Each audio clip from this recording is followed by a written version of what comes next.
Did you know your home has to sell 3 times in a real estate transaction in order to get over the finish line?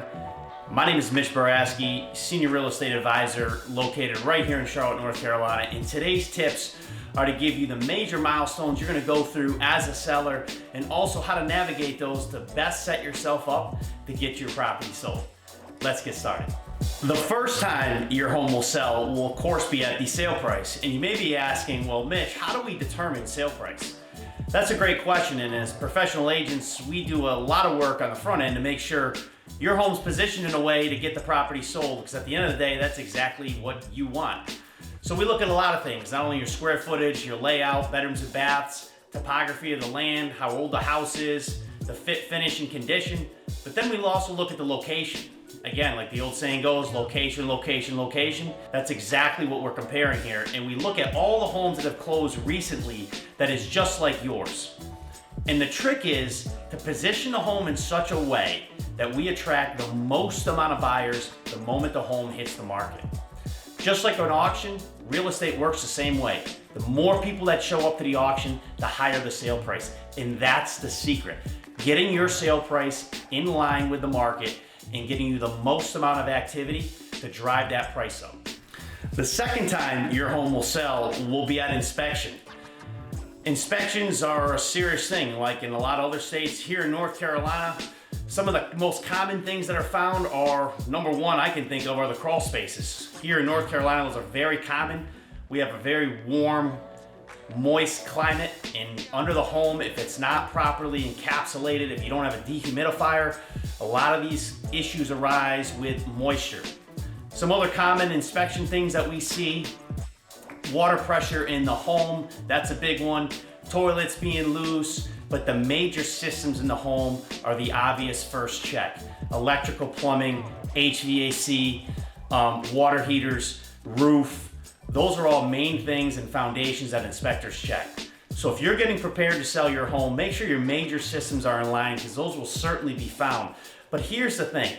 The buyer will have a home inspection at your property, and it's gonna have to meet their demands and needs so they can move forward to the next step.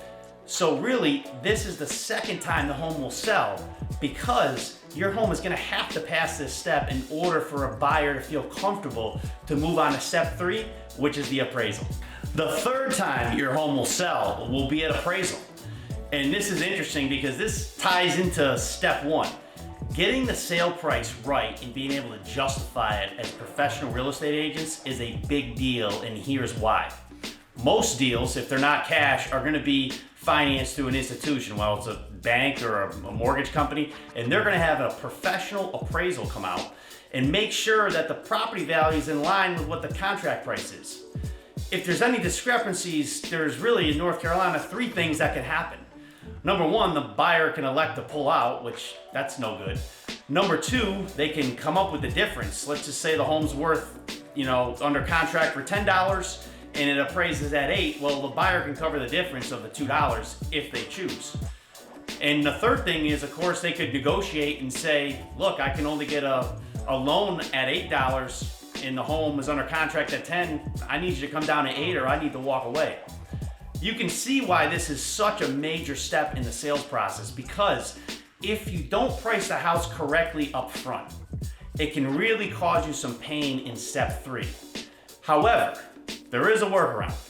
If you sign an appraisal addendum, which are very common, especially during the COVID boom that we had in real estate, people will sign those addendums, and if the contract price is above the appraisal, that protects you as a seller. That's something to consider.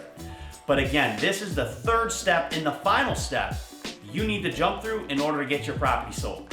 So those are the 3 steps your home must pass through in order for it to sell. So next time you hear someone say, why does my home have to sell 3 times? Well, guys, there you go, you have it. Again, my contact information is on the screen. If you have any questions, please reach out. I would love to chat. But thanks for tuning in. Do not forget to like and subscribe. We'll be coming out with more videos just like that. And this is a wrap. You have a great rest of your day.